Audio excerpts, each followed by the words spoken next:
اور جو میری نصیحت سے منہ پھیرے گا اس کی زندگی تنگ ہو جائے گی، اور قیامت کو ہم اسے اندھا کر کے اٹھائیں گے۔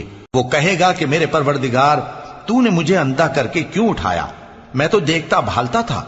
اللہ فرمائے گا کہ ایسا ہی چاہیے تھا، تیرے پاس ہماری آیتیں آئیں تو تو نے ان کو بھلا دیا، اسی طرح آج ہم تجھ کو بھلا دیں گے۔ اور جو شخص حد سے نکل جائے اور اپنے پروردگار کی آیتوں پر ایمان نہ لائے، ہم اس کو ایسا ہی بدلہ دیتے ہیں، اور آخرت کا عذاب بہت سخت اور ہمیشہ باقی رہنے والا ہے۔ تو کیا یہ بات ان لوگوں کے لیے موجب ہدایت نہ ہوئی کہ ہم ان سے پہلے بہت سے فرقوں کو ہلاک کر چکے ہیں جن کے رہنے کے مقامات میں یہ چلتے پھرتے ہیں؟ عقل والوں کے لیے اس میں بہت سی نشانیاں ہیں۔